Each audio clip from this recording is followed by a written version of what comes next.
ఇది అంటే దాదాపు గత ప్రభుత్వంలో వచ్చేసి రోడ్డుకు సంబంధించిన అలైన్మెంట్స్ అయ్యాయి. దాంతో పాటుగా రోడ్ అక్విజిషన్ కూడా జరిగిపోయింది. మొత్తము అంటే వాటికి సంబంధించిన అన్ని కూడా అయిన తర్వాత కూడా గవర్నమెంట్ చేంజ్ కావడంతో దాన్ని అలైన్మెంట్ అనేది చేయలేదు. అలైన్మెంట్ చేయకపోవడంలో వచ్చేసి రోడ్డు విస్తరణ అంటే తక్కువగా ఉంది. తక్కువ కావడం వల్ల వచ్చేసి ప్రమాదం జరుగుతుందని స్థానికంగా ఉన్నటువంటి కలెక్టర్కు ఆనాటి మంత్రి సబితా ఇంద్రారెడ్డి గారు ఫిర్యాదు చేయడంతో కలెక్టర్ చొరవతో వచ్చేసి ఏదైతే అప్పా జంక్షన్ ఉందో అప్పా జంక్షన్ నుంచి కూడా ఏదైతే ఇప్పుడు మీర్జాగూడ జంక్షన్ ఏదైతే ఘటన జరిగిందో అక్కడి వరకు కూడా దానికి సంబంధించిన ఏదైతే షోల్డర్స్ ఉన్నాయో ఆ షోల్డర్స్ కు వచ్చేసి మట్టి పోపించామని చెప్తున్నారు. కాకపోతే మట్టి పోపించామని చెప్తున్నారు. దాని తర్వాత కూడా ఈ అలైన్మెంట్ తర్వాత 2 సంవత్సరాలు అవుతుంది. రోడ్ అక్విజిషన్ ఏదైతే ఉందో అవి తీసేసుకొని రోడ్డుకు సంబంధించిన పనులు ఏదైతే ఉన్నాయో ఆ రోడ్డుకు సంబంధించిన పనులను కూడా వేగవంతం చేయాలని కూడా దానికి సంబంధించిన రోడ్డు వైపు వచ్చేసి వర్షాలు వచ్చినప్పుడు కట్ట కావడంతో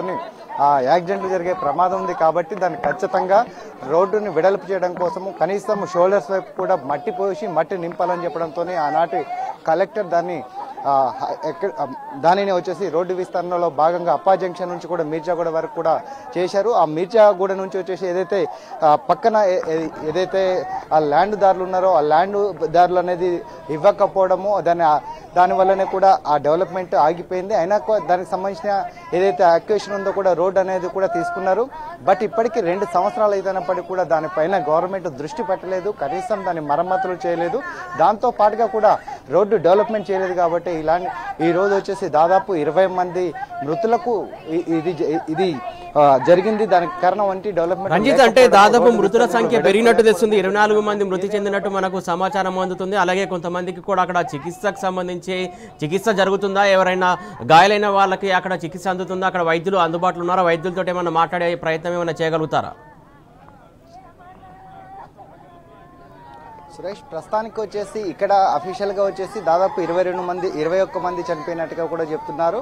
బట్ ఏంటంటే 24 మంది చనిపోయినట్టుగా కానీ అఫీషియల్ గా మాత్రం 21 మంది యొక్క అంటే ఎవిడెన్స్ మాత్రమే ఇచ్చారు. వాళ్ళకు సంబంధించినటువంటి ఎక్కడి నుంచి వచ్చారు, వాళ్ళు ఎక్కడ నివాసం ఉంటారు, ఎక్కడి నుంచి ఎక్కడికి ప్రయాణం జరిగినట్టు కూడా వాళ్ళ యొక్క సేకరణ అనేది కూడా రాబట్టే ప్రయత్నంలో వచ్చేసి ఇక్కడ రెవెన్యూ కావచ్చు, దానికి సంబంధించిన సంబంధిత అధికారులు కూడా ప్రయత్నాలు చేస్తున్నారు. ఏదేమైనప్పటికీ కూడా ఇప్పటికీ కూడా దాంట్లో గాయాల పాలైన ప్రధాన కారణం ఏంటంటే టిప్పర్ వాహనము అతి వేగంగా రావడము, దానితో పాటుకు వచ్చేసి ఆర్టీసీ బస్ కూడా వేగంగా రావడము, 2 కూడా సమాన వేగంతో ఉండడం వల్ల కూడా ఇది భారీ ప్రమాదం జరిగింది. ఈ రోడ్డు ప్రమాదం జరిగిందని కూడా స్థానికంగా ఉన్న ప్రజలు చెప్పే పరిస్థితి కనబడుతుంది.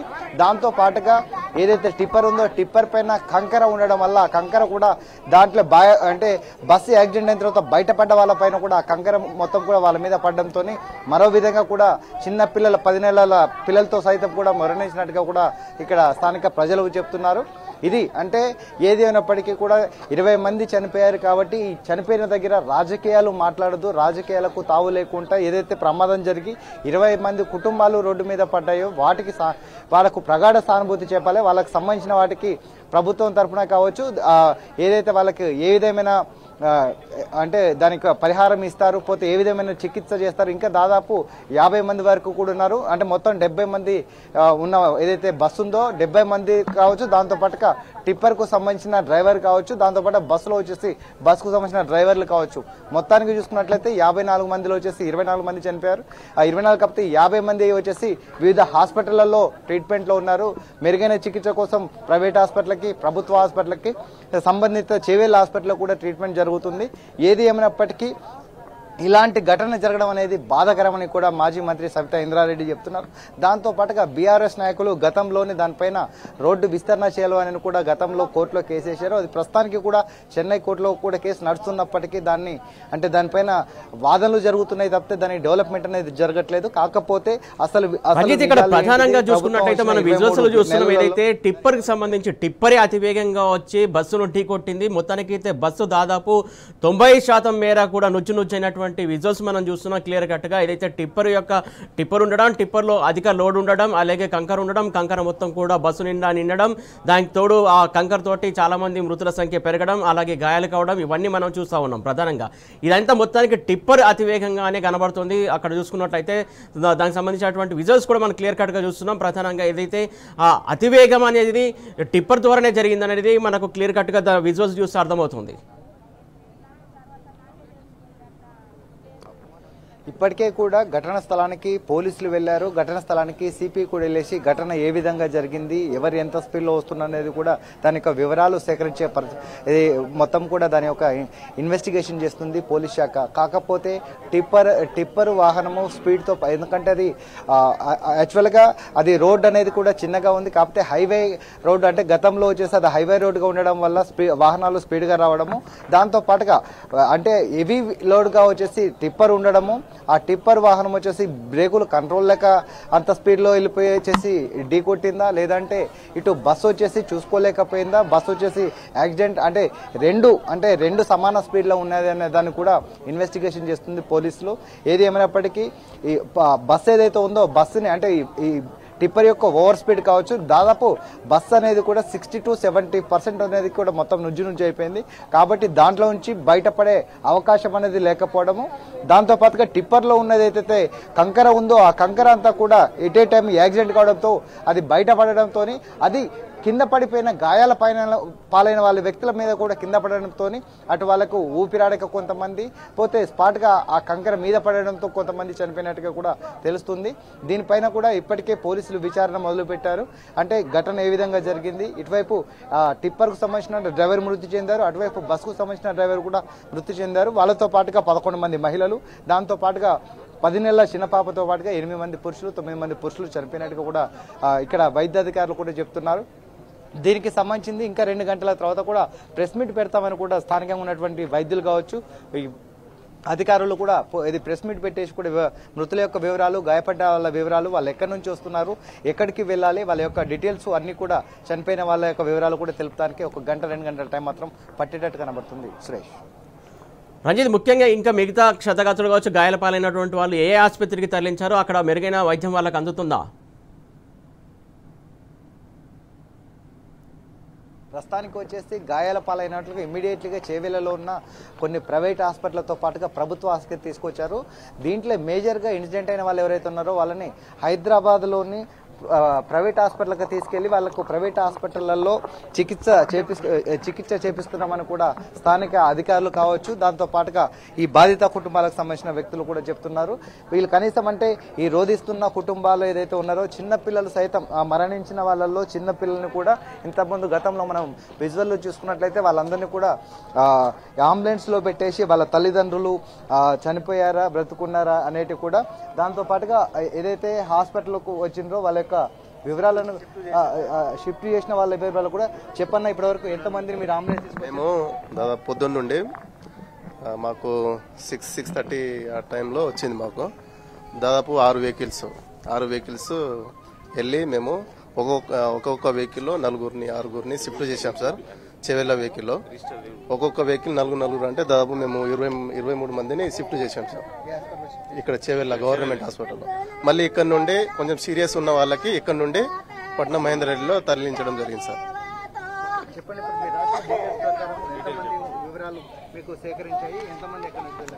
సీన్ నుంచి అయితే హాస్పిటల్కి మన వెహికల్స్ షిఫ్ట్ చేసినాయి 23. డెత్ అయితే 20 అంటున్నారు, కన్ఫర్మ్ కాలేదు, వాళ్ళకు కూడా తెలియదు. మన వాళ్ళు అయితే 23 షిఫ్ట్ చేశారు. ఆ సీన్ నుంచి హాస్పిటల్కి సిహెచ్ చేవెళ్ళకి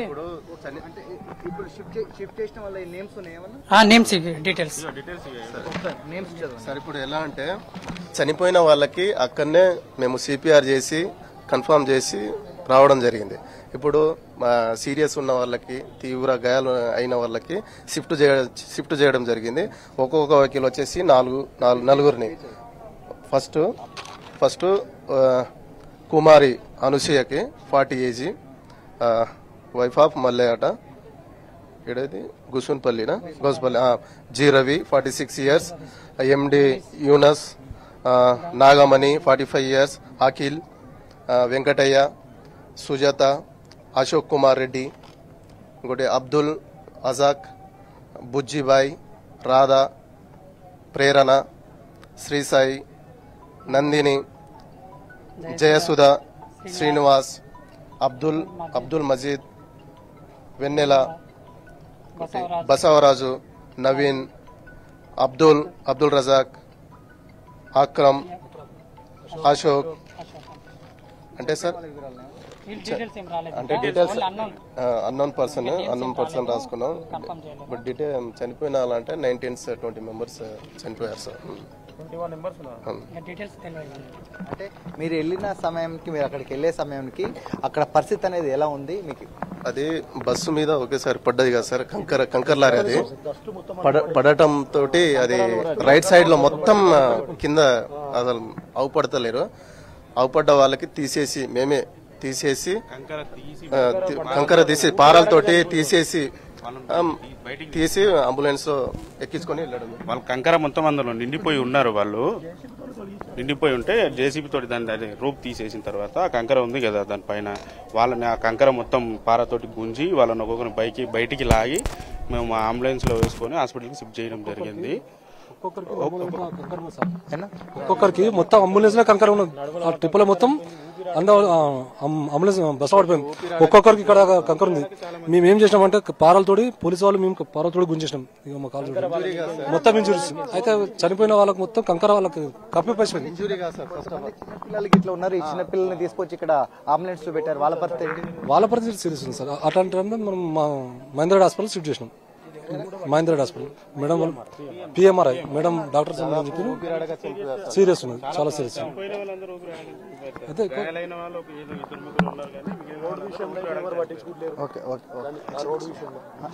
రోడ్ విషయంలో ఎవరు పట్టించుకుంటలేరు దాన్ని గత ప్రభుత్వం అయితే ఇప్పటికే చూసుకున్నట్లయితే దాదాపు దానికి సంబంధించినటువంటి ఏదైతే ఈ గాయాల 70 మంది ఉన్న ప్రయాణం చేస్తున్నటువంటి బస్సు ఏదైతే ఉందో ఆ బస్సుకు ఎదురుగా టిప్పర్ రావడము, టిప్పర్ ఓవర్ స్పీడ్తో ఉండడము, దాంతో పాటుగా బస్సు ఈ రెండు వచ్చేసి జరిగిన టైంలో ఓవర్లోడ్తో ఉన్నటువంటి టిప్పర్ ఏదైతే ఉందో టిప్పర్ కంప్లీట్గా బస్సు మీదకి దూసుకురావడంతో వచ్చేసి దాదాపు 70 to 80% వచ్చేసి మొత్తం నుంచి అయిపోయింది బస్ అని కూడా ఏదైతే అంబులెన్స్ సంబంధించిన ఏదైతే ట్రీట్మెంట్ చేసే వాళ్ళు ఉన్నారో, డ్రైవర్లు ఉన్నారో వాళ్ళందరూ కూడా చెప్పిన పరిస్థితి కనబడుతుంది.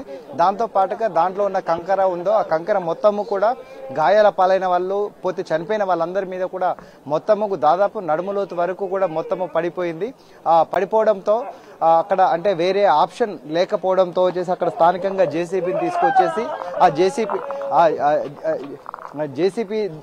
జేసీపీ ద్వారా కూడా మొత్తం దాన్ని తీసినట్లుగా తీసి దాని నుంచి శవాలని బయటికి తీయడం, గాయాల పాలైన స్థానికంగా ఉన్నటువంటి హాస్పిటళ్లకు తీసుకుపోవడము, హాస్పిటల్లో మెరుగైన చికిత్స చేపిస్తామని కూడా స్థానికంగా ఉన్న ఏదైతే ఉందో ఈ మంజిరైడ్కు సంబంధించినటువంటి